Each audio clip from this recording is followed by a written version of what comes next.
ഇന്ന് cash ഫ്ലോയിലെ direct മെത്തേഡിലേക്ക് നമുക്ക് വരാം. രണ്ട് മെത്തേഡിലാണ് ചെയ്യുക. ഇൻഡയറക്റ്റ് മെത്തേഡാണ് നമ്മൾ ചെയ്തുകൊണ്ടിരുന്നത്. ഇന്ന് ഡയറക്റ്റ് മെത്തേഡ് എന്താണെന്ന് ഇവിടെ പറഞ്ഞു തരാം. ഡയറക്റ്റ് മെത്തേഡിൽ only difference in operating activities.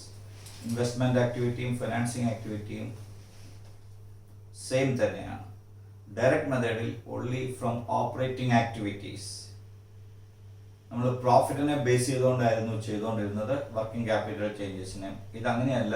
Cash റെസീപ്റ്റും cash പേയ്മെൻറ്റും നമ്മൾ നോക്കുക റവന്യൂ അക്കൗണ്ടിൽ എഴുതുന്ന. റവന്യൂ അക്കൗണ്ട് മീൻസ് P&L അക്കൗണ്ടിലുള്ള നമ്മുടെ ഇൻകം, ഓപ്പറേറ്റിംഗ് ഇൻകവും ഓപ്പറേറ്റിംഗ് എക്സ്പെൻസസും തമ്മിലുള്ള ഡിഫറൻസ് ആണ് cash flow from operating activities. വളരെ സിമ്പിൾ ആണ്. നമുക്ക് നോക്കാം എങ്ങനെയാണ് എഴുതുക. Direct method cash flow from operating activities. Cash flow from operating activities. Write the note. Cash flow from operating activities. First cash receipt എന്ന് എഴുതുക. Cash receipt. Cash receipt. Right, first cash sales. Cash sales. Second, cash from debtors. You know there is credit sales. Sometimes anything received from debtors that is treated as cash receipt. Okay, so cash sales, cash received from debtors, then bills receivable and cash. Bills receivable and cash. അപ്പോൾ നമുക്ക് ചിലപ്പം cash from debtors ഇത് മുഴുവൻ explain ചെയ്തതിന് ശേഷം പറയാം. Cash sales, cash from debtors, bills receivable and cash എഴുതിയോ.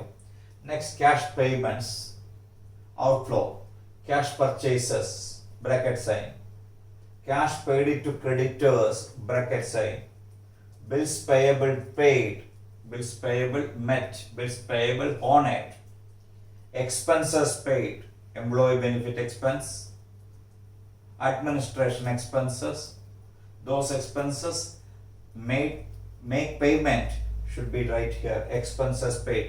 Finance cost ഒക്കെ ഫിനാൻസിങ് ആക്ടിവിറ്റിയിൽ വരുള്ളൂ. ഇവിടെ salaries and wages paid, administration expenses paid, ഇതെല്ലാം ഇവിടെ വരും. Then cash generated from operating activities is the resultant result. Cash generated from operating activities, adil ninnu less income tax paid. Then you will get less income tax paid. Then you will get net cash generated from operating activities. Net cash generated from operating activities. Net cash generated from operating activities. Okay, ഇനി നമുക്ക് ഇതിൻ്റെ അകത്ത് ഓരോ കാര്യങ്ങളായിട്ട് ഞാൻ explain ചെയ്തു തരാം. Cash from debtors. Cash from debtors, how will you calculate cash from debtors? ചിലപ്പോൾ ഇൻഫർമേഷൻസ് മുഴുവൻ തരില്ല. അപ്പോൾ we have to prepare the debtors account. Debtors account to balance brought down. Opening debtors കാണും. To balance brought down. Credit sales to credit sales. ക്വസ്റ്റിൻ്റെ അകത്ത് credit sales തന്നിട്ടുണ്ടോ നോക്കണം. By cash balancing here. ഇതാണ് cash received from debtors. ഇവിടെ വരുന്ന items bad debt, നമുക്കറിയാം. Discount, by discount, by sales returns, by sales returns, by balance carry down, by balance carry down. അങ്ങനെ cash from debtors കണ്ടുപിടിച്ചു. ഇതുപോലെ നമ്മൾ ക്രെഡിറ്റേഴ്സ് അക്കൗണ്ട് എഴുതണം. Creditors account എഴുതുമ്പോൾ by balance brought down, by balance brought down, to balance carry down, to balance carry down, by credit purchases, by credit purchases, balancing figure to cash paid to creditors. ഇവിടെ വരുന്ന discount received ഒക്കെ തന്നിട്ടുണ്ടെങ്കിൽ അത് എഴുതണം. അതെല്ലാം നമ്മൾ മറ്റ് ചാപ്റ്ററുകളിൽ പഠിച്ചിട്ടുണ്ട്. സിംഗിൾ എൻട്രി പോലെയുള്ള ചാപ്റ്ററുകളിൽ പഠിച്ചിട്ടുള്ളത് കൊണ്ട് ഞാൻ ഡീറ്റെയിൽ ഫോർമാറ്റ് എഴുതുന്നില്ല. ചിലപ്പോൾ ബിൽസ് റിസീവബിളിന്റെ ഓപ്പണിംഗ് ബാലൻസും ക്ലോസിംഗ് ബാലൻസും തന്നാൽ we have to prepare the bills receivable account. Bills receivable account അതുപോലെ തന്നെ ഇമ്പോർട്ടൻ്റ് ആണ്. ഇത് ഡെറ്റേഴ്സ് അക്കൗണ്ട്, ക്രെഡിറ്റേഴ്സ് അക്കൗണ്ട് നമുക്കറിയാം. അതുപോലെ തന്നെ സിംഗിൾ എൻട്രിയിൽ നമ്മൾ പഠിക്കുമ്പോൾ ഓപ്പണിംഗ് ഔട്ട്സ്റ്റാൻഡിങ്ങും ക്ലോസിംഗ് ഔട്ട്സ്റ്റാൻഡിങ്ങും തന്നാൽ നമ്മൾക്ക് പ്രോഫിറ്റ് ആൻഡ് ലോസ് അക്കൗണ്ടിൽ വേജസ് എത്രയാണ് എഴുതേണ്ടത് എന്ന് കണ്ടുപിടിക്കുന്നത് എങ്ങനെയാണ്? Expenses paid. എക്സ്പെൻസസ് പെയ്ഡ് കണ്ടുപിടിക്കണം. P&L അക്കൗണ്ടിൽ തന്നിരിക്കുന്ന എക്സ്പെൻസസ് എന്ന് പറയുന്നത് ഫോർ ദ ഇയർ ആണ്. മനസ്സിലായോ? അപ്പോൾ നമ്മൾ ചെയ്യുമ്പോൾ എക്സ്പെൻസസ് കാൽക്കുലേറ്റ് ചെയ്യുമ്പോൾ നമ്മൾ എങ്ങനെയാണ് ചെയ്യുന്നത് നോക്കണം, റിവേഴ്സ് വർക്ക് ചെയ്യണം. ഉദാഹരണത്തിന് എക്സ്പെൻസസ് പെയ്ഡ് കാൽക്കുലേറ്റ് ചെയ്യാൻ പോവാം. എക്സ്പെൻസസ് പെയ്ഡ് ആദ്യമേ expenses as per P and L account.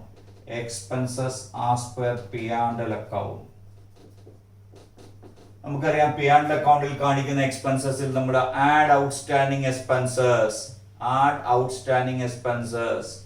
ചെയ്യാറില്ലേ? അപ്പൊ നമ്മൾ എന്ത് ചെയ്യണം, expenses as per P and L account less outstanding expenses at the end. ഇത് നമ്മുടെ ഇന്ന് ക്യാഷ് പോയിട്ടുണ്ടോ? ഇല്ല. Less outstanding expenses at the end. Am I right? Less outstanding expenses at the end. Then add outstanding at the beginning. കഴിഞ്ഞ ഇയറിൽ നമ്മൾ outstanding expenses add ചെയ്തിരുന്നു, അത് ഈ വർഷം പേ ചെയ്തിരുന്നു. അപ്പൊ ഈ വർഷത്തെ എക്സ്പെൻസസ് പി ആൻഡ് അക്കൗണ്ടിൽ കാണിച്ചിരിക്കുന്നതിൻ്റെ അകത്ത് എന്തുണ്ട്?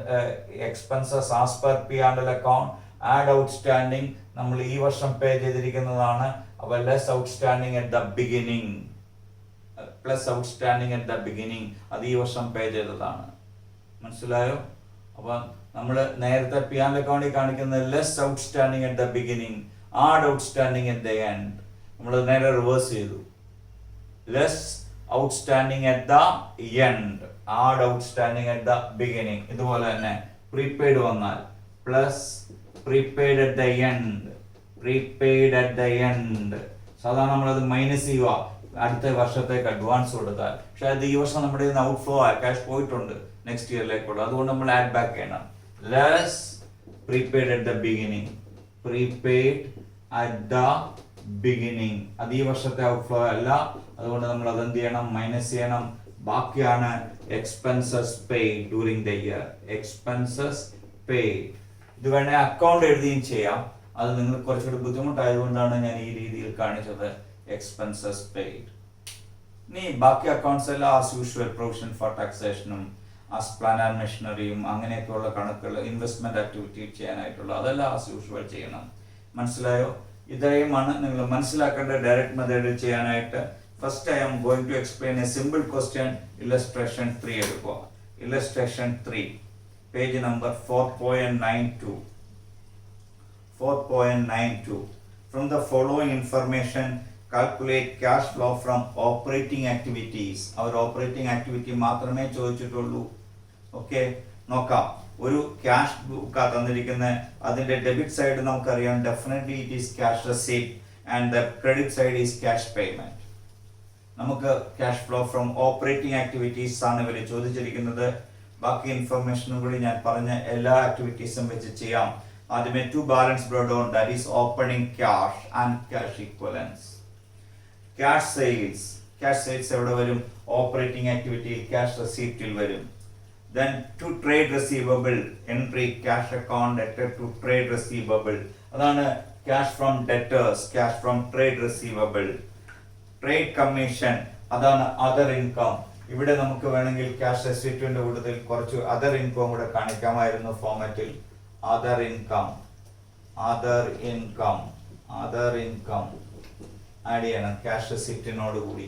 അതർ ഇൻകം അതിൽ കമ്മീഷൻ റിസീവ്ഡ് വരും, ട്രേഡ് കമ്മീഷൻ റിസീവ്ഡ് വരും. Okay, sale of investment activity inflow, loan from bank financing activity, interest and dividend. Receipt സൈഡിൽ ഇൻട്രസ്റ്റ് ആൻഡ് ഡിവിഡൻഡ് കിട്ടിയാൽ അർത്ഥം interest and dividend received on investment. Am I right? So it will come in investment activity. So only 3 items in this section: cash sales and cash received from trade receivables and commission received. Operating activity like cash receipt ഇതൊക്കെയാണ്. Payment, cash purchases, payment. Trade payables means cash paid to trade payables. Office and exit cash book ആണ്. അപ്പോൾ trade payables എന്ന് കണ്ടാൽ cash paid to trade payables. Entry trade payables account debted to cash. Then office and selling expenses paid. Income tax paid ആയിട്ട് കാണിക്കണം. Investment means investment activity. Repayment of loan, financing activity. Interest on loan paid on a financing activity. closing balance carry down, that is cash and cash at the end. നമുക്ക് ആദ്യമേ എന്താ എഴുതണം? Cash flow from operating activities. Okay, ആദ്യമേ cash flow from operating activity എന്ന് heading കൊടുക്കുക. First write cash sales ഉണ്ടോ എന്ന് നോക്കുക, ഉണ്ട് 1,40,000.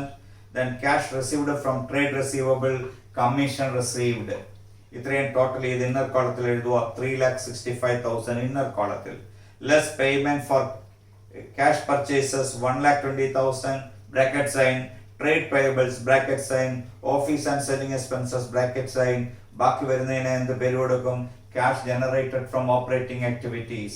അതിൽ നിന്ന് less income tax paid 30,000 കുറയ്ക്കുക. ബാക്കിക്ക് എന്ത് പേര് കൊടുക്കും? Cash flow from net cash flow from operating activities. Net cash flow from operating activities. Net cash flow from operating activities. Now write investment activities. Investment cash flow from investment activities. Write the heading. ചോദിച്ചിട്ടില്ലെങ്കിൽ അതുകൂടെ നമുക്ക് ചെയ്യാം. First, sale of investment 30,000. Interest and dividend received 10,000. Both are inflows 10,000. Less investment made, how much? 25,000. Outer column 6,000. 6,000 should be shown in the outer column. Okay, next, cash flow from financing activities. Loan from bank inflow 1 lakh. Less repayment on loan 75,000. Less interest on loan 10,000. Balance 15,000 outer column. മൊത്തം മൂന്നും കൂടെ കൂട്ടണം. അതിൽ cash net cash flow from operating activities minus figure ആണ്. Net cash അല്ല, net cash used in ആണ്. Net cash generated അല്ല അവിടെ എഴുതേണ്ടത്. Net cash used in investment operating activities 17,000. Then cash flow from investment activity 6,000. Cash flow from financing activities 15,000. Net amount 4,000. Okay, add net increase in cash and cash equivalents 4,000. Add opening cash 1 lakh. Then you will get the closing cash 1,04,000. Just like illustration 4 നിങ്ങൾ homework ചെയ്യുക. Illustration 4 ഇതുപോലെ തന്നെ വളരെ simple ആണ്. It is well explained in your study material. ഞാൻ അതിലേക്ക് പോകുന്നില്ല. Now illustration 5 എടുക്കുക. Prepare cash flow statement of, ഇതും comparatively simple question ആണ്. പക്ഷെ പരീക്ഷയ്ക്ക് ചോദിക്കാം.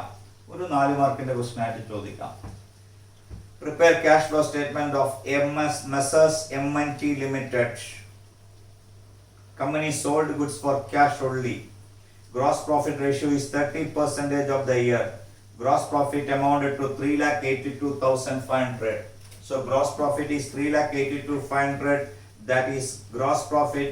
So the total sales calculated in 3,82,500 divided by 30 into 100. Then you will get 12,75,000. That is your cash sales. That is your cash sales. Cash sales കിട്ടി. ഇനി opening inventory was lesser than closing inventory. നമുക്ക് cost of goods sold ഒക്കെ കണ്ടുപിടിക്കണമെങ്കിൽ ഇങ്ങനത്തെ കാര്യങ്ങളുടെ information വരും. Purchases കണ്ടുപിടിക്കണമെങ്കിൽ ഇതൊക്കെ വേണ്ടി വരും. But this question give all items given directly in advance ഞാൻ പറയുകയാണ്. അതല്ലെങ്കിൽ നമ്മൾ gross cost of goods sold കണ്ടുപിടിച്ചിട്ട് ചേഞ്ച് ഇൻ ഇൻവെന്ററിയും കൂടെ മൈനസ് ചെയ്താൽ നമുക്ക് പർച്ചേസസിലേക്ക് എത്തിച്ചേരാനൊക്കെ പറ്റും. ഇവിടെ അതിന്റെ ഒന്നും ആവശ്യമില്ല. It is given directly.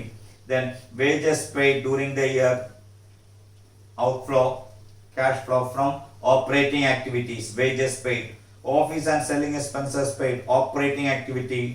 Dividend paid 30,000, financing activity. Bank loan repaid, financing activity, including interest, financing activity. 2,15,000 financing activity. Trade payables, opening balance exceed the closing balance by 25,000. നമുക്ക് ക്യാഷ് പെയ്ഡ് ടു ക്രെഡിറ്റേഴ്സ് തന്നില്ലെങ്കിൽ എഴുതാൻ അത് നമുക്ക് സഹായകരമാണ്. But in the next line it is given directly. Amount trade payables during the year 4,60,000. അപ്പോൾ ആ ഇൻഫർമേഷന്റെയും change in ഇൻവെന്ററിയുടെയും ആവശ്യം ഈ കണക്കിൽ വരുന്നില്ല. Trade payables payable operating activities. Tax paid during the year operating activities. Tax paid ആണ് വേണ്ടത്, provision for tax അല്ല വേണ്ടത് കേട്ടോ. Investment 7 lakh sold during the year at a profit of 20,000. So what is the sale proceeds received? 7 lakh is the cost of investment, 20,000 is the profit. So you got 7 lakh 20,000 as cash received from sale of investment. Am I right? So that is investment activity. Depreciation on fixed asset. ഇവിടെ direct മെത്തേഡാണ്. Depreciation കൊണ്ട് നമുക്കൊന്നും ചെയ്യാൻ പറ്റില്ല, അത് non cash item ആണ്. Plant and machinery purchased, financing investment activity, opening ക്യാഷും closing ക്യാഷും തന്നിട്ടുണ്ട്, നമുക്കെല്ലാം ഡയറക്റ്റ് തന്നിട്ടുണ്ട്. So write cash flow from operating activities. Cash flow statement എന്ന് ഹെഡിങ് കൊടുത്തിട്ട് വേണം എഴുതാനായിട്ട്. Cash flow from operating activities, cash sales. മുമ്പേ പറഞ്ഞ പോലെ വർക്ക് നോട്ടിൽ എഴുതിയിട്ടുണ്ട് 12,75,000. Next cash payments, cash receipts വേറെ ഒന്നും ഇല്ല, ക്യാഷ് പേയ്മെന്റ്സ് എഴുതുക. Cash from trade, cash paid to trade payables, cash paid to trade payables. Here there is no cash purchases at all. Then wages paid, office and selling expenses paid. Then you will get cash generated from operating activities before tax. Less income tax paid, 65,000, 65,000. Then you got net cash generated from operating activities. ഇവിടെ ഒന്നും എൻ്റെ explanation കൂടുതലായി വേണ്ടാത്തതുകൊണ്ട് direct ഞാൻ പറഞ്ഞു പോവുകയാണ്. ഇനി investment activities, sale of investment 7,20,000, then purchase of plant and machinery 2,50,000 outflow, then net cash used in investment activity 4,70,000. Am I right? Next, cash flow from financing activities, bank loan repayment including interest 2,15,000 given directly, dividend paid given directly. So the total net cash used in financing activities 2,45,000. നമുക്ക് total net increase in cash and cash equivalents 4,07,500. Add opening cash and cash equivalents 2 lakhs, then you will get closing cash and cash equivalents 6,07,500. Am I right? അപ്പോൾ ആ കണക്കും നിങ്ങൾ ചെയ്യുക. ഇനി ഇതിലെ illustration 9 very simple. Illustration 10 എടുക്കുക. Illustration 10. Okay, നമുക്ക് ചെയ്യാം. Given below are the relevant extracts of the balance sheet of the statement of profit and loss account of ABC Limited along with additional information. Given below are the relevant extracts of the balance sheet and the statement of profit and loss account. ശ്രദ്ധിക്കണം, നമുക്ക് തന്നിരിക്കുന്നതിൽ balance ഷീറ്റാണ് തന്നിരിക്കുന്നത്. Current liability ആദ്യമേ എഴുതിയിരിക്കുവാണ്. Equity and liabilities ഒന്നും തന്നിട്ടില്ല, ഒരു extract ആണിത്. Trade receivable, trade payables ഉണ്ട്, short time provision ഉണ്ട്, ഇതിനെല്ലാം വർക്കിംഗ് നോട്ട്സ് ടു അക്കൗണ്ട്സ് തന്നിട്ടുണ്ട്. നോക്കണം, notes to accounts. Short time പ്രൊവിഷനിൽ പ്രൊവിഷൻ ഫോർ ടാക്സേഷൻ ഓപ്പണിംഗും ക്ലോസിംഗും ഉണ്ട്. Then other current liabilities, outstanding wages ഉണ്ട്, outstanding expenses ഉണ്ട്. Okay, then outstanding wagesഉം outstanding expensesഉം ഉണ്ട്. Then നമുക്ക് ഇൻവെന്ററിയിലോട്ട് പോയാൽ ഓപ്പണിംഗിലെയും ക്ലോസിംഗിലെയും ഇൻവെന്ററി അറിയാം, ട്രേഡ് റിസീവബിൾസ് അറിയാം. Then other current asset not 3 ഉണ്ട്, അതിവിടെ അഡ്വാൻസ് ടാക്സ് ആണ് കിടക്കുന്നത്. ശ്രദ്ധിക്കുക, first time advance tax given in your question. Then revenue from statement of P&L account ഉണ്ട്, revenue from operations 4150, revenue from operations 4150, other income 100, അത് 4 ഉണ്ട്. Fourth information notes to അക്കൗണ്ട്സിൽ അത് ഇൻട്രസ്റ്റ് ആൻഡ് ഡിവിഡൻഡ് റിസീവ്ഡ് ആണ്. Okay, operating activities അല്ലാതെ financing activities അല്ല, investment activities ആണ്. Finance cost ഉണ്ട്, ഇൻട്രസ്റ്റ് അത് നോട്ട് 5 ആണ്. നോട്ട് 5ന് മുമ്പ് എന്തൊക്കെ തന്നിട്ടുണ്ട്? Purchase of stock in trade, changes of inventory of finished goods, employee benefit expenses, depreciation expenses, finance cost, other finance കോസ്റ്റിൽ ഇൻട്രസ്റ്റ് വന്നിട്ടുണ്ട്. That is always financing activities. നമുക്കിനി കണക്കിലേക്ക് വരാം. പ്രോഫിറ്റ് ബിഫോർ ടാക്സ് വന്നിട്ടുണ്ട്. ചോദ്യം, prepare compute cash flow from operating activities using both the direct and indirect method. You are required to calculate the cash flow from operating activities only by using both the direct and indirect method. Both the direct and indirect method. Okay. നമുക്ക് trade റിസീവബിളും trade പേയബിൾസും ഒക്കെ തന്നിരിക്കുന്നതുകൊണ്ട് we have to prepare all accounts necessary for filing out operating activities. നോക്കാം നമുക്ക് ആദ്യമേ നിങ്ങൾ trade receivable account വരയ്ക്കുക. Trade receivable account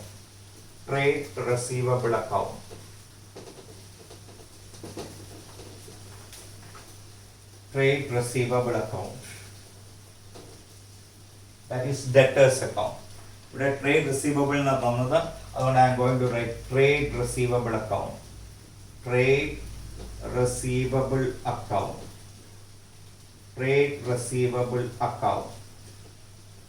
It opens with opening trade receivable. Year തെറ്റിയാൽ നമുക്ക് എല്ലാം തെറ്റും, അതുകൊണ്ട് ശ്രദ്ധിച്ച് ചെയ്യണം. ഇയർ തെറ്റാതെ trade receivable opening balance, trade receivable opening balance 250. To balance brought down 250. Yeah, in the absence of information, the sales given is fully credit sales. It is assumed that sales given in your statement of profit or loss, revenue or from operation, that is sales amount, it is assumed that the entire sales is credit sales. ഇവിടെ debtors തന്നിരിക്കുന്നതുകൊണ്ട് അത് മുഴുവൻ ഞാൻ credit sales ആയിട്ട് എടുത്തു. Credit sales എത്ര വരും? 4150. അല്ലെങ്കിൽ നമ്മളോട് ഇൻഫർമേഷനിൽ ഇത്ര പെർസെൻറ്റേജ് ക്യാഷ് സെയിൽസ്, ഇത്ര പെർസെൻറ്റേജ് ക്രെഡിറ്റ് സെയിൽസ് എന്ന് തന്നിരുന്നെങ്കിൽ നമുക്ക് അങ്ങനെ ചെയ്യാമായിരുന്നു. 4150. am I right? 4150. Okay. Next, closing balance by balance carried down. Closing balance by balance carried down. Closing balance comes to 400. Balance it, then you will get 4,400. 4,400. So by cash from trade receivable 4,000. Balancing fee 4,000 balancing fee. Okay. Now write trade payables account. Namkariya, this is a liability starting with the opening balance in the credit side by balance brought down. That is the figure.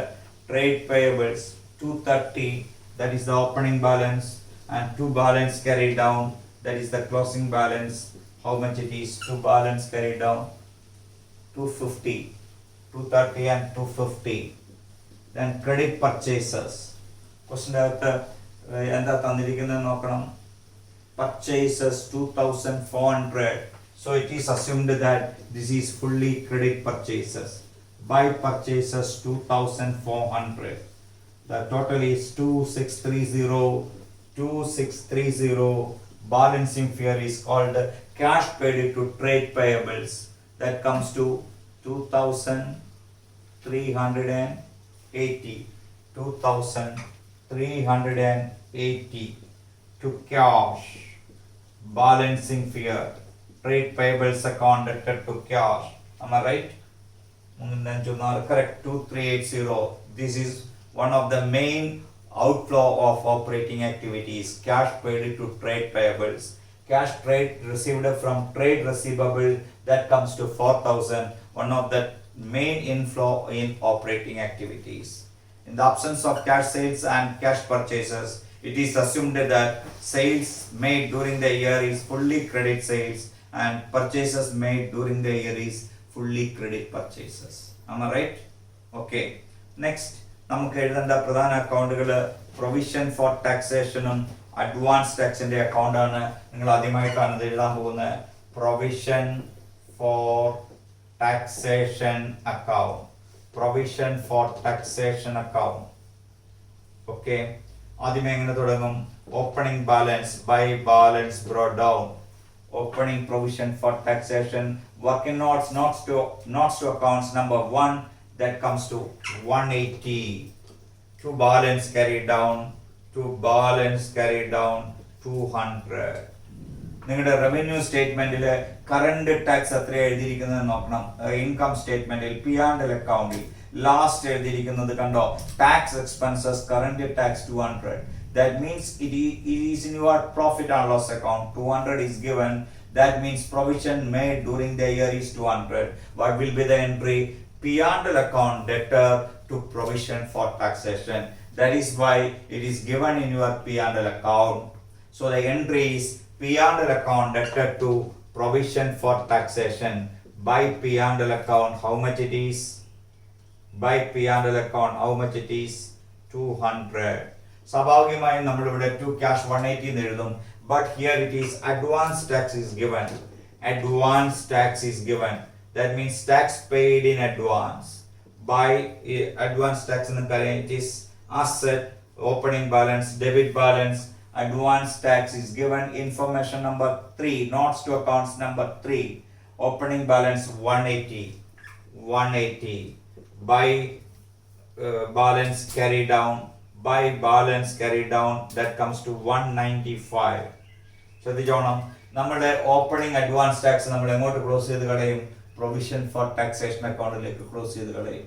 ആ entry വേണ്ടവർ എഴുതിയിട്ടോണം, opening provision for taxation account debtor to advance tax account. ഈ 180 നമ്മൾ ഇങ്ങോട്ട് close ചെയ്ത് കളയും.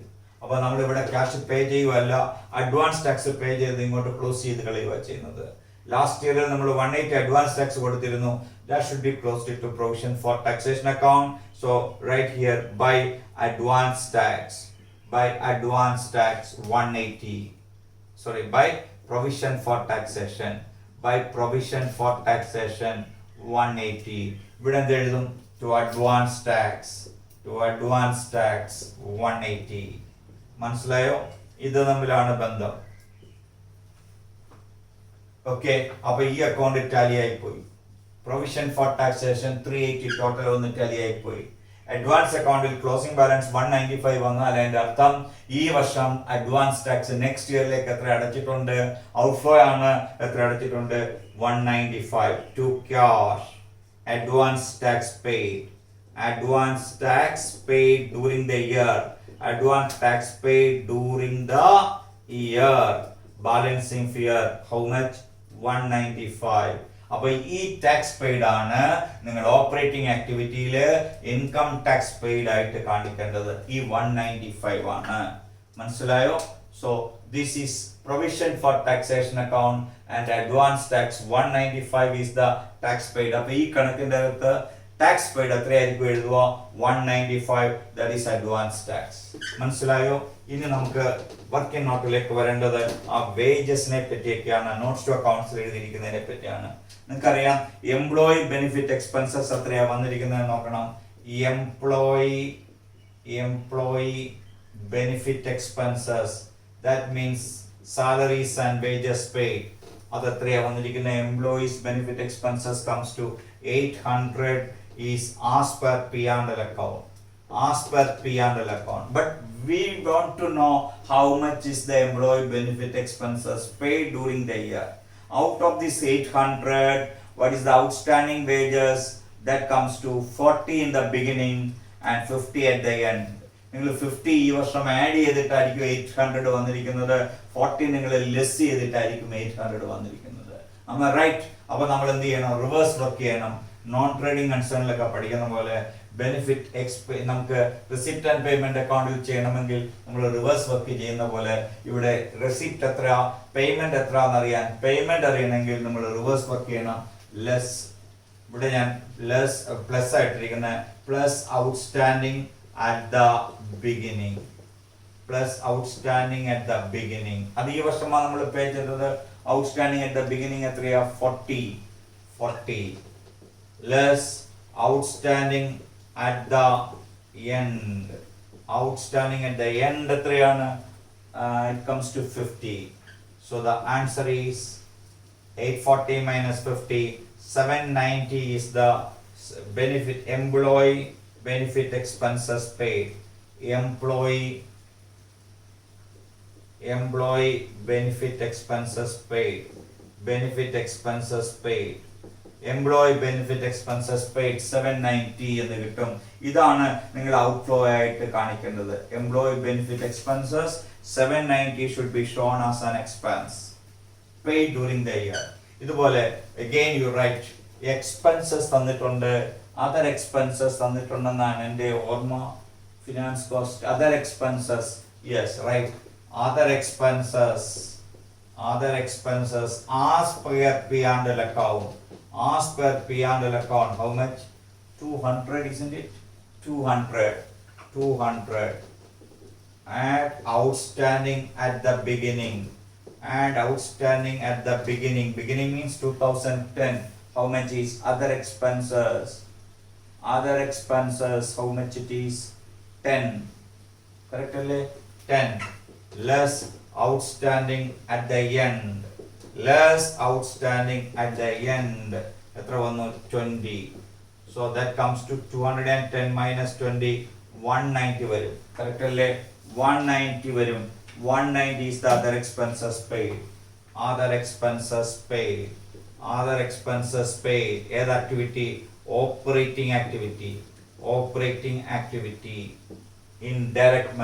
operating activity, indirect method. ഇവിടെ നമുക്ക് എഴുതാനായിട്ട് പ്ലാൻ ആൻഡ് മെഷീനറി അക്കൗണ്ട് ഒന്നും ഇല്ല, അങ്ങനെയുള്ള അക്കൗണ്ടുകളൊന്നും തന്നിട്ടില്ല. നമുക്ക് ഓപ്പറേറ്റിംഗ് ആക്ടിവിറ്റി മാത്രം ചെയ്താൽ മതി. ഓക്കെ, നമുക്ക് ആദ്യമേ ഡയറക്റ്റ് മെത്തേഡിനെ പറ്റി എക്സ്പ്ലെയിൻ ചെയ്തിട്ട് ഓപ്പറേറ്റിംഗ് ആക്ടിവിറ്റിയിലേക്ക് ഇൻഡയറക്റ്റ് മെത്തേഡിലേക്ക് പോകാം. So write cash flow from operating activity direct method, cash flow from operating activity direct method. particulars ഒരു amount കോളം മതി, particulars-ഉം ഒരു amount രണ്ട് amount കോളം വരച്ചോ, particulars-ഉം രണ്ട് amount കോളം വരച്ചോ. ആദ്യമേ എന്ത് എഴുതും? cash sales ഉണ്ടോ? ഇല്ല. പക്ഷെ എന്തുണ്ട്? cash from trade receivables ഉണ്ട്. അപ്പൊ എന്ത് എഴുതി ആദ്യമേ? cash flow from operating activities. Okay, ആദ്യമേ ക്യാഷ് റെസീപ്റ്റ് എന്ന് എഴുതി, ക്യാഷ് റെസീപ്റ്റ്സ്. അതിൽ ക്യാഷ് സെയിൽസ് നമുക്കില്ല, ക്യാഷ് സെയിൽസ് നിൽ. പിന്നെ എന്താ ഉള്ളത്? ക്യാഷ് ഫ്രം ഡെറ്റേഴ്സ്, അഥവാ trade receivables. Cash from trade receivables. How much it is? Cash from trade receivables 4,000. Am I right? 4,000. ഇനി ഏതെങ്കിലും റെസിപ്റ്റുകൾ ഉണ്ടായിരുന്നോ നോക്കണം. നമ്മുടെ റവന്യൂ അതർ ഇൻകം ഒരു 100 ഉണ്ടായിരുന്നു, കണ്ടോ? പക്ഷെ ആ അതർ ഇൻകം എന്താണെന്ന് നോക്കണം. ആ അതർ ഇൻകം എന്ന് പറയുന്നത് നോട്ട്സ് ഫോറിലുണ്ട്. ഇൻട്രസ്റ്റ് ആൻഡ് ഡിവിഡൻഡ് ആണ്. ഏത് ആക്ടിവിറ്റിയാണ്? ഇൻവെസ്റ്റ്മെന്റ് ആക്ടിവിറ്റിയാണ്. So that will never come in this side. So പിന്നെ എന്താ എഴുതണം? ക്യാഷ് പേയ്മെന്റ്സ് എഴുതണം. ക്യാഷ് പേയ്മെന്റ്സ് എഴുതുമ്പോൾ first trade payables paid. Cash purchases ഇല്ല. ട്രേഡ് പേയബിൾസ് പെയ്ഡ് എത്ര വരും? 2380 bracket sign. Then expenses, employee benefit expenses, employee benefit expenses, employee benefit expenses paid. എത്രയാണ് നമ്മൾ കാൽക്കുലേറ്റ് ചെയ്തത്? Employee benefit expenses paid 790. other expenses paid, how much? Other expenses paid 190. Okay, 190. Okay, then ഇതെല്ലാം കൂടെ total ചെയ്യുക. അപ്പൊ എത്ര കിട്ടുമെന്ന് നോക്കണം. അതിൻ്റെ അകത്തുനിന്ന് നമ്മൾ എന്ത് കുറയ്ക്കണം? ഇൻകം ടാക്സ് പെയ്ഡ് കുറയ്ക്കണം. ഇത് എത്ര കിട്ടുമെന്ന് നോക്കുക. 4,000 minus 2380 minus 790 minus 190 that comes to 640. Am I right? 640. 640. Then the പേര് കൊടുക്കും cash flow, cash generated from operating activities less income tax paid. ഇവിടെ അഡ്വാൻസ് ടാക്സ് ആണ്. അഡ്വാൻസ് ഇൻകം ടാക്സ് പെയ്ഡ് എന്ന് വേണമെങ്കിൽ എഴുതിക്കോണം. എത്രയാ advance income tax paid? 195. am I right? 195. refer your accounts, ledger accounts. അപ്പോൾ ഇതിൽ നിന്ന് 195 മൈനസ് ചെയ്യണം. ബാക്കി വരുന്നത് 445 ആണ്. So 445 is the net cash generated from operating activities. Net cash generated from operating activities. Net cash generated from operating activities is comes to 445. Correct? നമുക്കിനി ഏത് മെത്തേഡിലേക്ക് പോകണം? ഇൻഡയറക്റ്റ് മെത്തേഡിലേക്ക് പോകണം. ഇൻഡയറക്റ്റ് മെത്തേഡ് എന്ന് പറയുമ്പോൾ പ്രോഫിറ്റിൽ നിന്ന് വേണം തുടങ്ങാൻ. ഏത് പ്രോഫിറ്റിൽ നിന്നോ തുടങ്ങേണ്ടത്? Profit before taxation. ക്വസ്റ്റ്യൻ്റെ അകത്ത് ഡയറക്റ്റ് തന്നിട്ടുണ്ടോ എന്ന് നോക്കുക. Profit before taxation, yes. Current ടാക്സിന് മുമ്പ് പ്രോഫിറ്റ് ബിഫോർ ടാക്സേഷൻ 710 തന്നിട്ടുണ്ട്. നമുക്ക് കഴിഞ്ഞ വർഷത്തെ പ്രോഫിറ്റ് 50 രൂപ. Interest transfer to general reserve, dividend paid, ഇതിലേക്കൊന്നും പോകാതെ ഈ കണക്ക് ചെയ്യാൻ പറ്റും. Because profit before taxation is given directly. ആദ്യം എന്ത് എഴുതണം? Net profit before taxation. How much? 710. Okay. Cash flow from operating activities. Add indirect expenses. Adime indirect and non-cash expense. Depreciation. How much? 100. Inner column. Depreciation 100. തന്നിട്ടുണ്ടോ? ഉണ്ട്.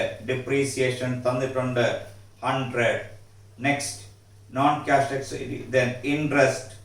Financing ആക്ടിവിറ്റീസിൽ വന്നിരിക്കുന്ന interest കണ്ടോ? Finance cost എന്നും പറഞ്ഞു തന്നിട്ടില്ലേ? അഞ്ചാമത്തെ എന്താ? ഇൻട്രസ്റ്റ് 60 എന്ത് ചെയ്യണം? ആഡ് ബാക്ക് ചെയ്യണം. അത് എവിടെയാ പിന്നെ കാണിക്കേണ്ടത്? ഫിനാൻസിങ് ആക്ടിവിറ്റീസിലാണ്. ഓക്കെ, 60 ആഡ് ചെയ്യണം. ഓക്കെ, ഡിപ്രീസിയേഷൻ 100 ആഡ് ചെയ്യണം, 60 ആഡ് ചെയ്യണം. അതുപോലെ തന്നെ ഇൻട്രസ്റ്റ് ആൻഡ് ഡിവിഡൻഡ് റിസീവ്ഡ് ഇല്ലേ? Note number, interest received. Other ഇൻകത്തിലുള്ള 100 അതെന്ത് ചെയ്യണം? മൈനസ് ചെയ്യണം. അത് ഏത് ആക്ടിവിറ്റിയിൽ വരേണ്ടതാ? ഇൻവെസ്റ്റ്മെന്റ് ആക്ടിവിറ്റിയിൽ വരേണ്ടതാ. നിങ്ങളുടെ പി ആൻഡ് അക്കൗണ്ടിൽ അതും കൂടെ എഴുതിയിട്ടാണ് നിങ്ങളുടെ നെറ്റ് പ്രോഫിറ്റ് ബിഫോർ ടാക്സേഷൻ 710 നിങ്ങൾ എത്തിച്ചേർന്നത്. So that should be deducted. എത്ര? 100 കുറയ്ക്കണം. ബാക്കി വരുന്നത് എത്രയാണോ അതാണ് നിങ്ങളുടെ cash generated from operating activities before working capital changes. Cash flow from operating activities before working capital changes. മനസ്സിലായോ? So cash flow from operating activities before working capital changes. Working capital changes ഏതൊക്കെ വരുമെന്ന് ശ്രദ്ധിച്ചോ? നമുക്ക് തന്നിരിക്കുന്ന ഇൻഫർമേഷനിൽ trade payables വരും, other current liabilities വരും ഇല്ലേ? നമുക്ക് നോക്കാം. അതർ കറണ്ട് ലയബിലിറ്റീസ് വരും, അതുപോലെ ഇൻവെന്ററീസ് വരും, ട്രേഡ് റിസീവബിൾസ് വരും, അതർ കറണ്ട് അസറ്റ്സ് വരും. ഇതെല്ലാം വരികയല്ലേ? നോക്കുക. കറണ്ട് അസറ്റ് കൂടിയാൽ നിങ്ങൾ എന്ത് ചെയ്യും? ലെസ് ചെയ്യും. കറണ്ട് അസറ്റ് കുറഞ്ഞാൽ എന്ത് ചെയ്യും? ആഡ് ചെയ്യും.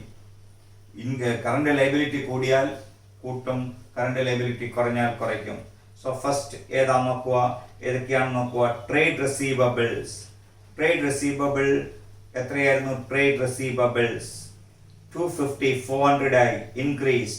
So 150 minus. അതുപോലെ തന്നെ ഇൻവെന്ററീസ് 200 180 ആയി, 180 200 ആയി, 20 increase. So 20 should be deducted.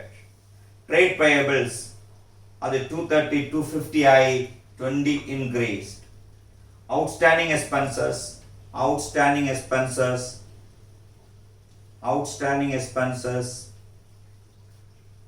Other current asset കിടക്കുന്ന അഡ്വാൻസ് ടാക്സ് ആണ്. അത് നമ്മൾ അഡ്ജസ്റ്റ് ചെയ്തുകൊണ്ട് അത് വേണ്ട.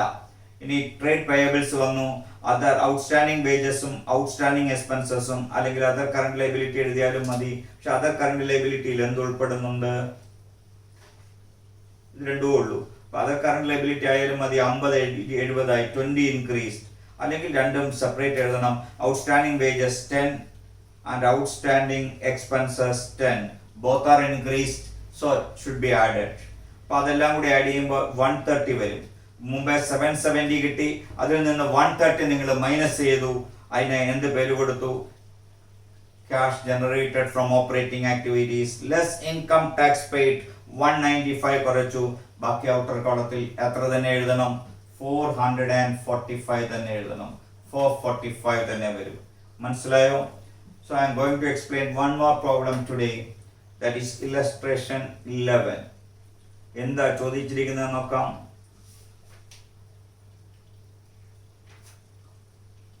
Prepare cash flow of Gamma Limited for the year ending 31/3/2011 from the following information. ഏത് മെത്തേഡ് ആണെന്ന് പറഞ്ഞില്ലെങ്കിലും നെറ്റ് പ്രോഫിറ്റ് ക്വസ്റ്റിന് തന്നിട്ടില്ലാത്ത കണക്കായതുകൊണ്ട് ഏത് മെത്തേഡേ യൂസ് ചെയ്യാൻ പറ്റുള്ളൂ? ഡയറക്റ്റ് മെത്തേഡേ യൂസ് ചെയ്യാൻ പറ്റുകയുള്ളൂ. അപ്പൊ നമ്മൾ ഈ കണക്ക് ഏത് മെത്തേഡിൽ ചെയ്യാൻ പോവാണ്? ഡയറക്റ്റ് മെത്തേഡിൽ ചെയ്യാൻ പോവുകയാണ്. ഡയറക്റ്റ് മെത്തേഡ് നമുക്ക് നോക്കാം. Information. Sales for the year amounted to 135 crores, out of which 60% was cash sales. ഓക്കെ, അപ്പൊ നമുക്ക് സെയിൽസ് എത്രയാ? 135 crores. ഫിഗേഴ്സ് ഇൻ ക്രോസസിൽ എഴുതിയാൽ മതി. സെയിൽസ് 135. ഇതിനെ രണ്ടായിട്ട് ഡിവൈഡ് ചെയ്യണം. ക്യാഷ് സെയിൽസ് എത്ര percentage? Cash sales, credit sales. രണ്ട് സെയിൽസും നമുക്ക് ആവശ്യമാണ്. ക്യാഷ് സെയിൽസും വേണം, ക്രെഡിറ്റ് സെയിൽസും വേണം. ഓക്കെ, ക്യാഷ് സെയിൽസ് എത്ര പെർസെൻറ്റേജ് ആണെന്നാണ് പറഞ്ഞിരിക്കുന്നത്? 60% was cash sales. So cash sales 60%. അപ്പൊ ബാക്കി 40% എന്തായിരിക്കും? ക്രെഡിറ്റ് സെയിൽസ് ആയിരിക്കും. ക്യാഷ് സെയിൽസ് എത്ര വരും നോക്കുക. എത്രയാ? 135ന്റെ 60% എത്ര വരും? 81 വരും. 60% 81 വരും. 81 crores. അപ്പൊ ബാക്കി ക്രെഡിറ്റ് സെയിൽസ് എത്ര വരും? 54 ക്രെഡിറ്റ് സെയിൽസ് വരും. 54. ഇതുപോലെ തന്നെ പർച്ചേസസ് നോക്കണം. പർച്ചേസസ് എത്രയാ തന്നിരിക്കുന്ന ക്വസ്റ്റ്യൻ? Purchases 55 crores. ഇതിനെ നമുക്ക് രണ്ടായിട്ട് ഡിവൈഡ് ചെയ്യാം.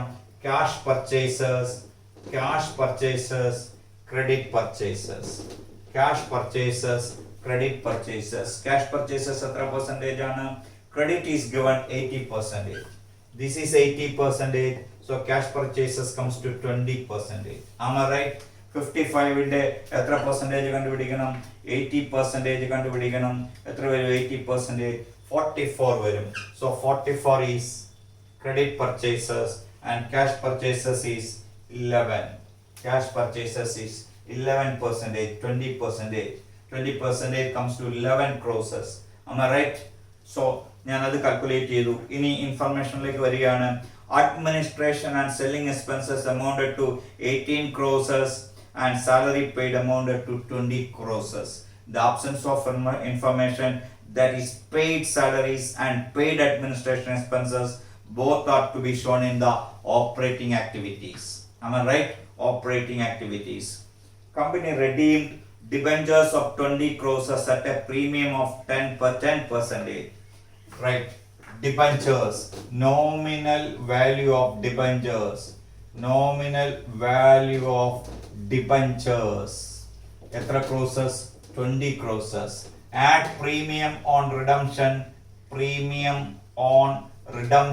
എത്ര percentage? 10%. That comes to 2 crores. Those debentures to be redeemed is equal to 22 crores. Am I right? Debenture holders were issued equity shares 15 crores towards redemption and balance was paid in cash. അപ്പോൾ ഈ 22 ക്രൂസസിന് എന്താ കൊടുത്തത്? allotted equity shares. How much? 15 crores. അപ്പോൾ ബാക്കി എത്ര വരും? debentures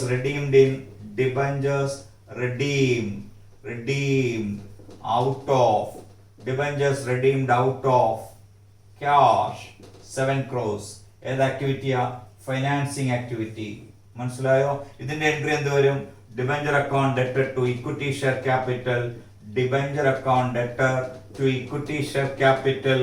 how much? 15 crores. no movement of cash, no cash flow, no cash flow. അതുകൊണ്ട് എവിടെ വരികയല്ല, ഫിനാൻസിങ് ആക്ടിവിറ്റീസിലോ ഒരു ആക്ടിവിറ്റിയിലും ക്യാഷ് ഫ്ലോ സ്റ്റേറ്റ്മെന്റിലെ വരികയല്ല. ഏതാ? ഡിബെഞ്ചർ ഡെപ്റ്റ് to equity share capital 15 crores. Am I right? Okay. അപ്പോൾ debenture redeemed out of cash എത്രയേ വരികയുള്ളൂ? 7 crores മാത്രമേ ഫൈനാൻസിങ് ആക്ടിവിറ്റിയിൽ വരികയുള്ളൂ. ഇൻട്രസ്റ്റ് പറയുന്നുണ്ട്, debenture interest paid, debenture interest paid, debenture interest paid 1.5 crores. ഏത് ആക്ടിവിറ്റി? Financing activity. Debenture interest paid financing activities.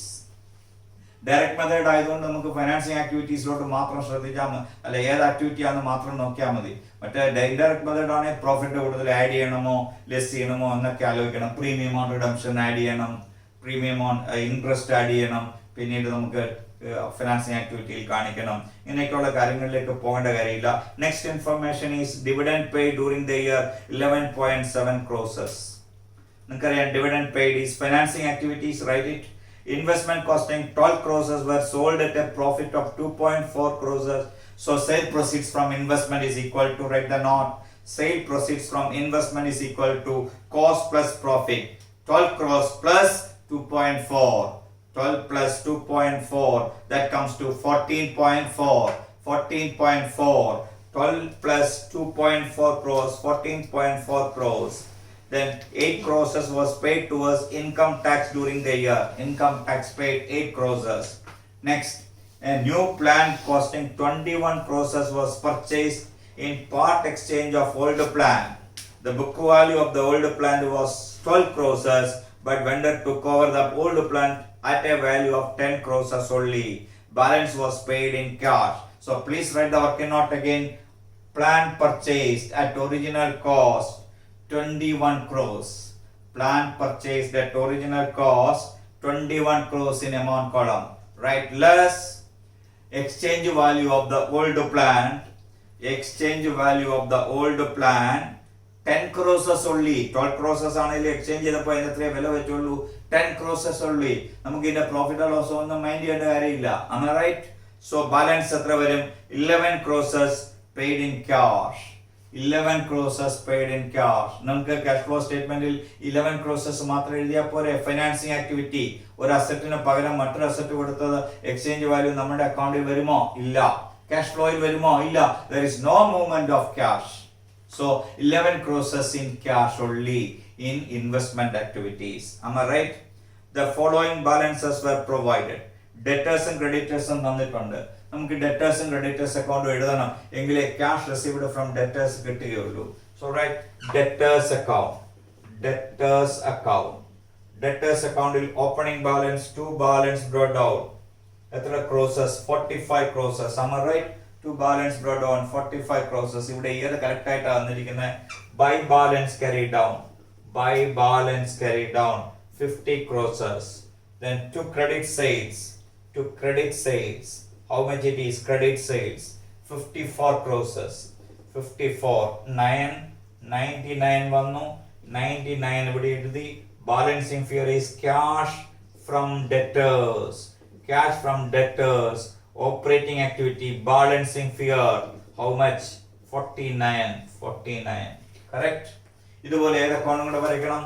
Creditors account. Creditors account. Creditors അക്കൗണ്ടിൽ എങ്ങനെ തുടങ്ങും? By balance brought down. എത്ര? 21. 2 balance carry down എത്ര? 2 balance carry down 21. 2 balance carry down എത്ര? 23. 23. Credit purchases എത്രയാ? Given. Credit purchases given. How much? Credit purchases given, that comes to 44. 44. This is 5, 6, 65. 65. 65. Balancing figure is 42. ഇതാണ് paid to creditors to cash. Cash paid to creditors. Cash paid to creditors. Balancing figure. Balancing figure 42. Balancing figure 42. So all the informations നമ്മൾ ഇവിടെ prepare ചെയ്ത് കഴിഞ്ഞു. ഇനി നമുക്ക് എന്ത് എഴുതാം? Cash flow from operating activities. Write the heading. Cash flow from operating activities. Cash flow statement using direct method എന്ന heading ആദ്യമേ എഴുതണം, മറന്നു പോകരുത്. Write first cash flow statement for the year ended 31st March 2011 using direct method. Using direct method. Cash flow statement for the year ended 31st March 2011 using direct method. First item, cash flow from operating activities. Right?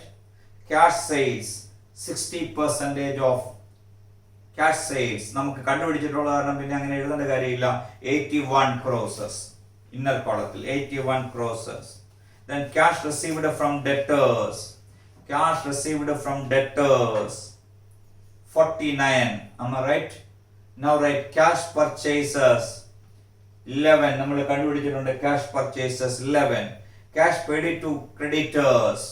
Cash paid to creditors from creditors account it is 42. Bracket sign കൊടുക്കണേ. Outflow എല്ലാം bracket sign കൊടുക്കാൻ മറന്നു പോകരുത്. Next, cash paid to employees. Cash paid to employees. Question direct വന്നിട്ടുണ്ട്. Administration and selling expenses paid 18. Salary paid amounted to 22 crores.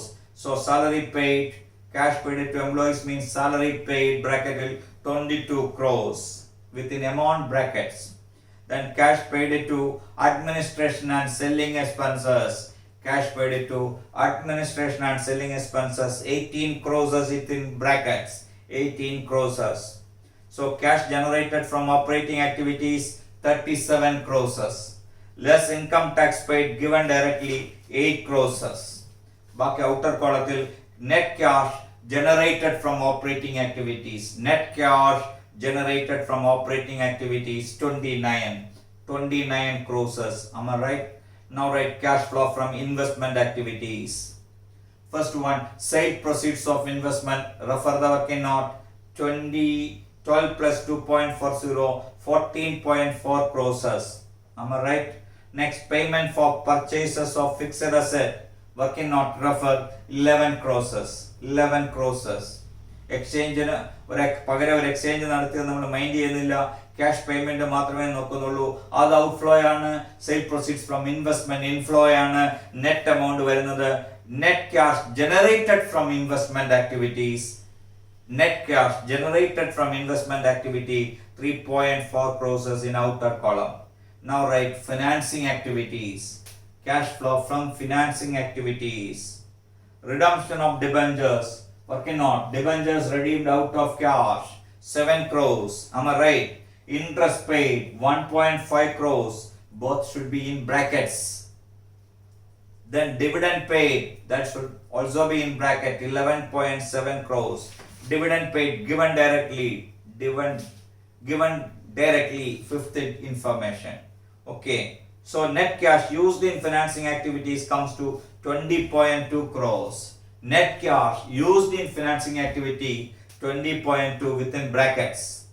അപ്പോൾ മൂന്നെണ്ണമായി രണ്ടെണ്ണം net increase in cash ആണ്, ഒരെണ്ണം നെറ്റ് ഡിക്രീസ് ഇൻ ക്യാഷ് ആണ്.